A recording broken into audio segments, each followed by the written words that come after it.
एक ऐसा ठग जिसने मोदी योगी तक को नहीं छोड़ा। सीबीआई के 50 अधिकारी खंगाल रहे फाइल। पीएम मोदी की योजना में लगाया चूना, योगी की योजना में उड़ाए करोड़, शाह ने खुद संभाली जांच। ऐसा कोई सगा नहीं जिसको इसने ठगा नहीं। 17 बैंक 34,000 करोड़, मोदी सरकार तक नहीं बची। हिंदुस्तान में गरीबों के पैसे पर अमीरों की कोठी आपने बहुत देखी होगी, लेकिन आज आपको एक ऐसे ठग की कहानी सुनाते हैं जिसने हिंदुस्तान के बैंकिंग सिस्टम को हिला डाला है।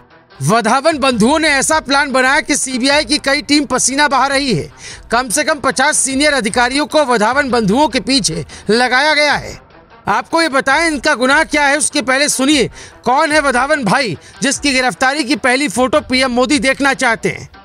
दीवान हाउसिंग फाइनेंस कॉर्पोरेशन लिमिटेड यानी DHFL नाम की कंपनी चलाने वाले वधावन बंधुओं ने 34,615 करोड़ का चूना लगाया है।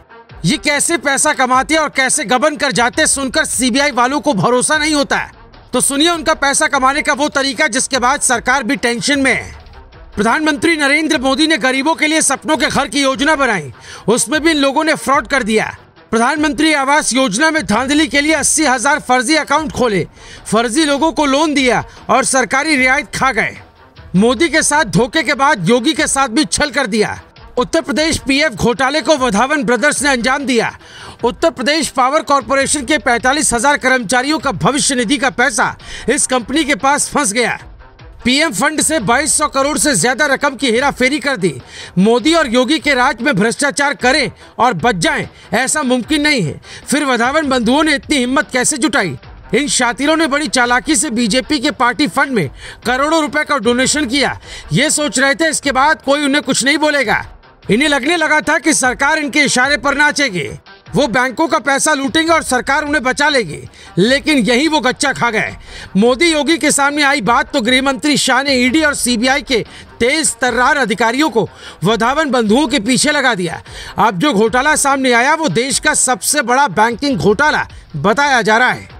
DHFL की धोखाधड़ी साल 2010 से शुरू हुई। अब तक करीब 34,615 करोड़ रुपए का फर्जीवाड़ा है। यूनियन बैंक के मुताबिक DHFL कंपनी ने बैंकों से लोन लिया। 2019 से भुगतान में गड़बड़ी पाई गई।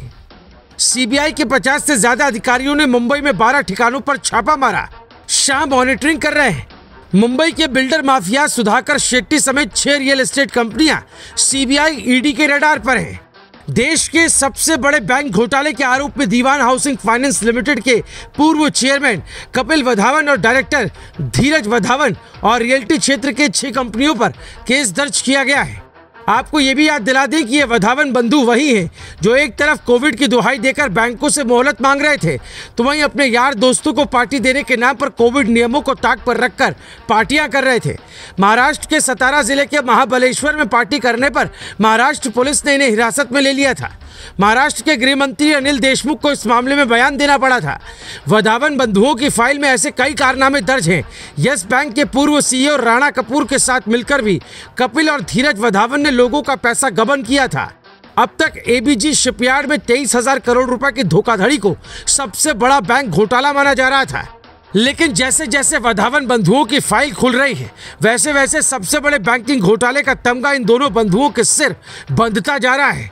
ये दोनों फिलहाल जेल में और अब लगता नहीं कि खुली हवा में सांस लेना इनके लिए मुमकिन हो पाएगा। मोदी भ्रष्टाचारियों को 7 समंदर पार से ढूंढ लाते हैं तो इनकी बिसाथी क्या है? Bureau report, global Bharat TV।